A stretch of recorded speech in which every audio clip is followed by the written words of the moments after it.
Well, welcome back, everyone. We have the most incredible update today.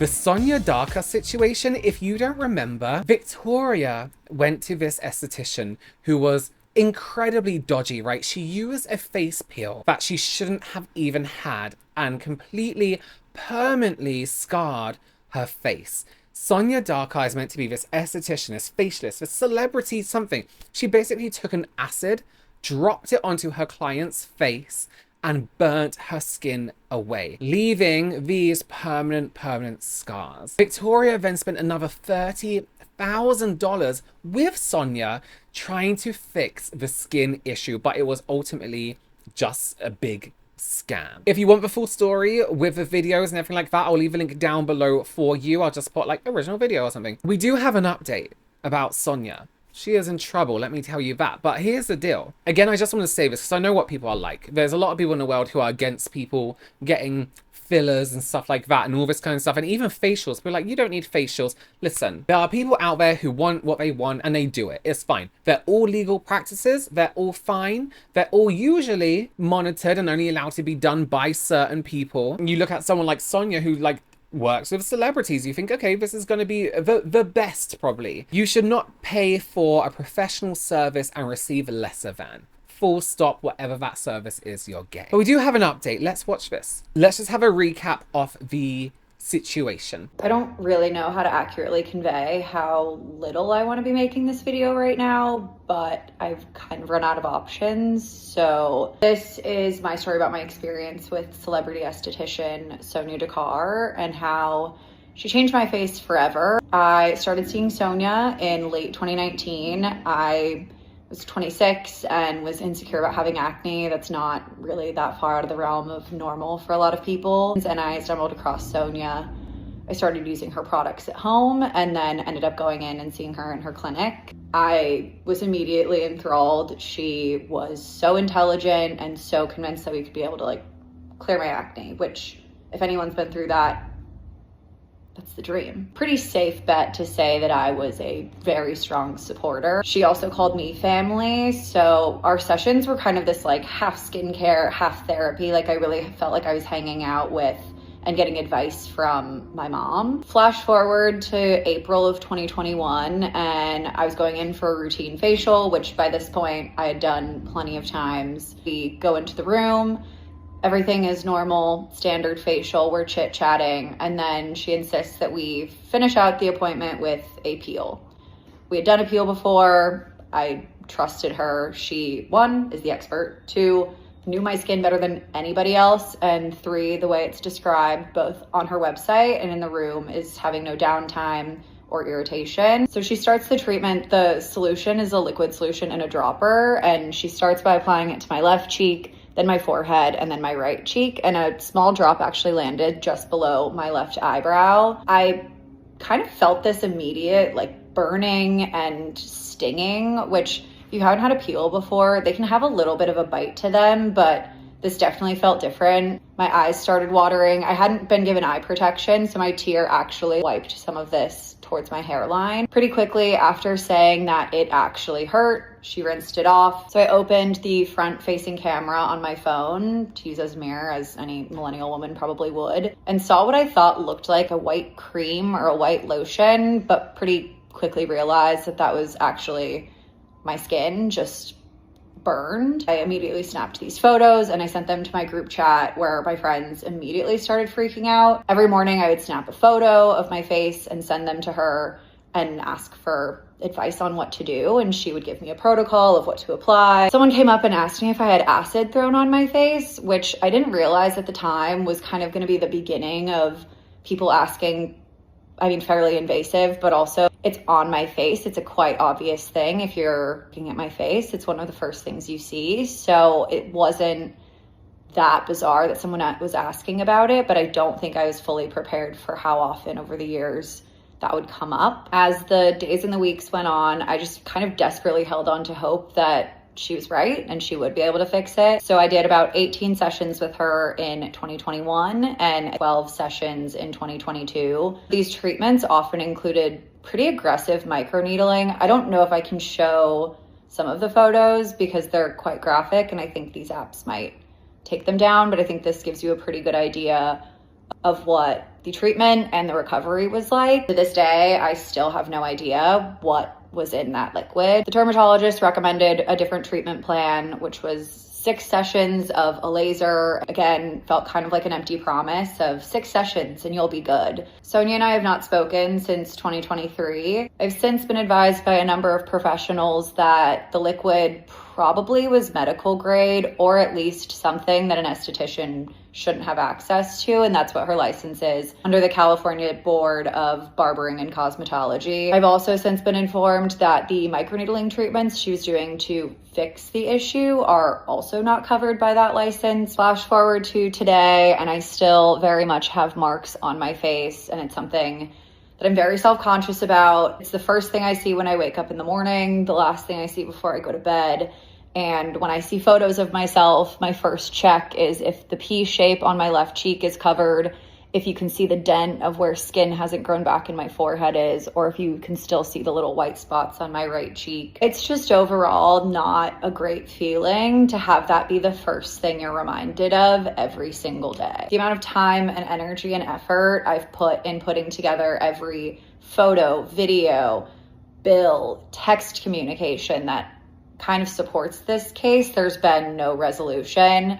I've tried to go about it the right way and do the right path, both legally and with the board who holds her license, but there's been absolutely no resolution. The board actually has publicly recorded issues with her in the past and have put her license on probation before. Even with this mountain of evidence and what I like to think is a pretty clear-cut case, there's been no resolution and the board hasn't been able to do anything for me. There's been no accountability, and to my knowledge, these services are still being performed unchecked.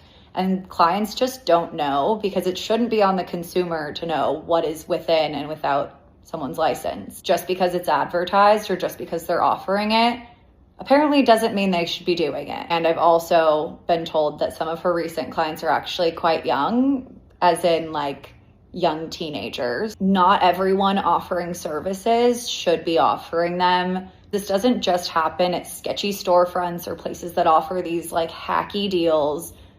It can happen from someone touted as the skin Jedi for celebrities in the corner of Beverly Hills, and the board, who is supposed to be looking out for the consumer, might not actually follow through for you. At this point, I feel like I've kind of gone through every stage with this: numbness, grief, anger, disappointment.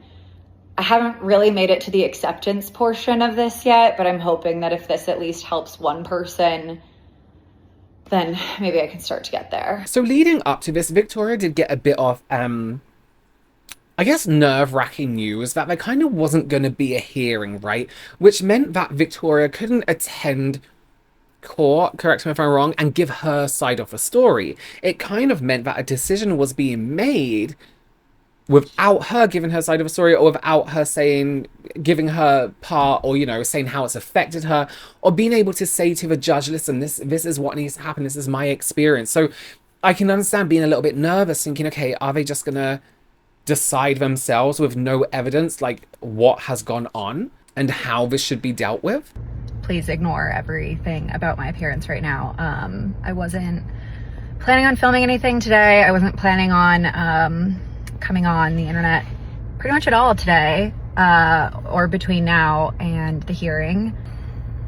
I don't even know how to like talk about this right now. During my workout this morning, I got a call from the Attorney General's office. Earlier this week, I spent 5 or 6 hours in a prep session with them ahead of the hearing next week, as did multiple witnesses that were going to help support the case beyond just me. Apparently, last night, the case settled. They can't share anything with me as it relates to the terms until it's public. I don't really know when that's going to be. But that means the hearing next week is canceled. I don't really know how I feel about it. I have a hard time really believing that this is what like true accountability is. I can't have a real assessment until I see the terms, and I don't know when I'm going to see those. I am frustrated. I was really hoping to be able to speak in front of a lot of these people and tell my story and also hear her side of events, because I haven't really ever heard that. And now I'm not going to get that. I don't really know what the next steps are. I don't have control over the case with the Attorney General's office. That's like not my attorneys, not my team. I was just a witness, and they were using my situation to evaluate on whether or not she should have a license anymore. I'm trying to not be upset. I'm trying to not be upset. But like it is frustrating that like I put so much work and so much time into helping them build this case and like really pouring so much of my energy into it, that to get so close, like for context, I don't know when I'm going to put this up. It's Friday morning. I think it's the 12th, and the hearings were supposed to start on Tuesday. So to find out kind of this close to the buzzer, if you want to call it that, like I'm hoping I didn't waste my time, because time's the one thing you can't get back. And all I wanted to do was look out for people. Like, this isn't just about me. It's about anybody that has been harmed by a provider, her specifically, but also beyond that. The amount of people that I've spoken to personally since putting out my original video is just, it's honestly like pretty sickening of just how mistreated a lot of people have been. And I'm really hoping that once I am given the terms of what this settlement was, that some accountability was taken and it's not just another slap on the wrist. I was really putting all my energy into making something out of this and like holding somebody accountable and leading with integrity, and to not get the opportunity to at least present that in front of the judge is just kind of disappointing. Yeah, I'm disappointed. I hope that the terms come back and don't let her off the hook, I guess. And I hope that this doesn't make other providers think that they can also just kind of settle their way out of things, because I think that that tends to be, from what I've discovered in a lot of research, it tends to just be how it goes, is just people settle and settle and settle. And I don't really know that that's true accountability. I still have my civil case that me and my lawyers are working on. Hopefully that will make some progress as well, but this just feels, it doesn't feel good. Yeah, it doesn't feel good. Okay, this is what Victoria had to say recently. I got the decision. Dear Miss Nelson, enclosed you'll find a copy of the decision in the matter of the complaint that you submitted. The operator in this case has been formally disciplined. The operator's establishment and esthetician licenses have been surrendered. Yes. That means she is no longer a licensed esthetician and will not be again. Her license has been... This is how serious this is. You need a license to practice because you're dealing with chemicals. Thank you for your assistance in investigating this matter. We appreciate your cooperation with our board staff during the course of this case. Please feel free to contact the board's enforcement division if you have any questions. Respondent hereby gives up her right to contest that cause for discipline exists based on those charges. Respondent understands that by signing this stipulation, she enables the board to issue an order accepting the surrender of her esthetician and establishment licenses without further process. Get it off her fucking hands.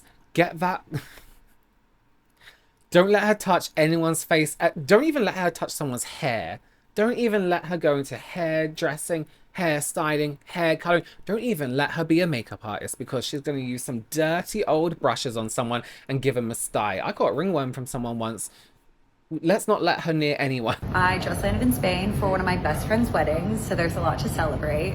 But also back stateside, as of today, July 22nd, Sonya Dakar has officially surrendered both her esthetician and establishment license, meaning she's no longer legally allowed to practice in the state of California.